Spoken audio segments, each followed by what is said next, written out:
कृषि विभाग गोहर के सौजन्य से विश्व मृदा दिवस का आयोजन विभाग कार्यालय के प्रांगण में किया गया। कार्यक्रम के दौरान मिट्टी परीक्षण सहित अनेक विषयों पर जानकारी प्रदान की गई।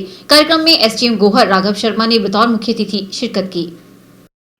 कार्यक्रम में बतौर मुख्य अतिथि पहुंचे एसडीएम गोहर राघव शर्मा ने किसानों को जानकारी देते हुए बताया कि हमारा देश कृषि प्रधान देश है, फिर भी हम कृषि के माध्यम से फसलों को पैदावार करने में अन्य देशों से पीछे हैं। जब इस बात पर विशेषज्ञों के द्वारा जानकारियां जुटाई गई तो तथ्य सामने आए कि देश में अवैज्ञानिक तरीके से खेती की जा रही है। उन्होंने कहा कि अत्यधिक खाद का प्रयोग करने से मिट्टी को कई बीमारियां लग चुकी है, इसलिए मिट्टी का इलाज कर इसे अधिक पैदावार के लिए तैयार करने की दिशा में सरकार काम कर रही है, जिसके लिए किसानों को सहयोग अपेक्षित है। अपनी बात जो है वो संक्षेप में रखूंगा। जो सबसे ज़रूरी बात है वो ये है कि हम आधुनिक जो कृषि है उसके तरफ कैसे बढ़ें। जैसे कि यहाँ पे हमारे एक भाई बैठे थे, उन्होंने बताया कि जो है हमारे जो जितना भी यहाँ पे कृषि और बागवानी का क्षेत्र है वो क्योंकि सिंचाई की व्यवस्था नहीं है, सिंचाई का कवरेज कम है, इसलिए वो वर्षा पर निर्भर होता है।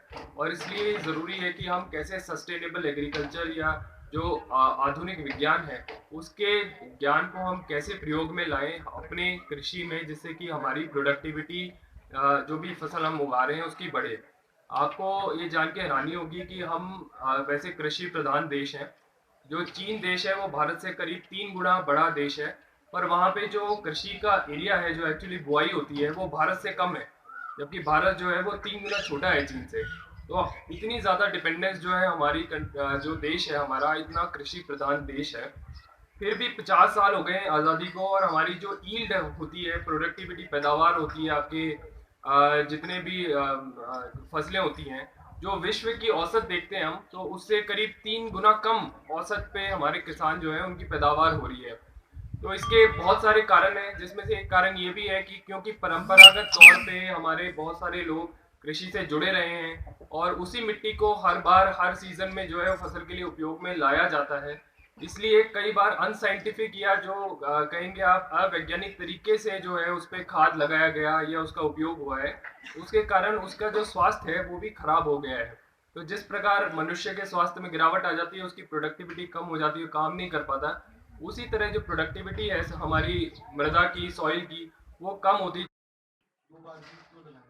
राघव शर्मा ने बताया कि जब मिट्टी का स्वास्थ्य अच्छा होगा तभी फसल भी अच्छी होगी। उन्होंने विभाग के अधिकारियों को आदेश देते हुए कहा कि गोहर में मिट्टी परीक्षण काम जल्दी पूरा करें। इस मौके पर 700 किसानों के मिट्टी स्वास्थ्य कार्ड तथा पावर टीलर सब्सिडी के 21 लाभार्थियों को नगद चेक प्रदान किए गए।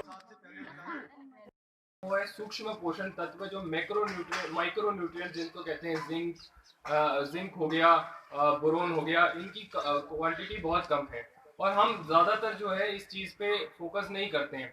पर अब देखा जा रहा है कि जैसे जैसे एसएमएस भी बता रहे थे कि जो हाइब्रिड है वो माइक्रो न्यूट्रिएंट्स को ज़्यादा कंज्यूम करता है, डबल रेट पे जो है वो डिप्लीट होते जाते हैं।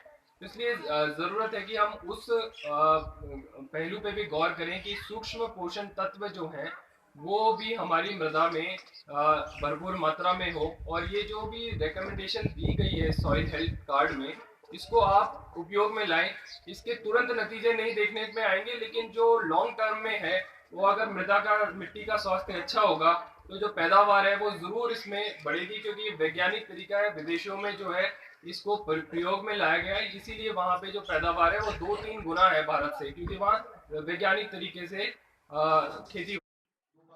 कृषि विभाग के कृषि विषयवाद विशेषज्ञ डॉक्टर खूबराम चौहान ने बताया कि केंद्र सरकार की ओर से मिट्टी स्वास्थ्य योजना का शुभारंभ गुजरात में वर्ष 2015 में किया गया था। सरकार ने इस योजना के तहत 566 करोड़ रुपए के बजट का प्रावधान किया है। प्रदेश में भी यह योजना कारगर तरीके से काम कर रही है।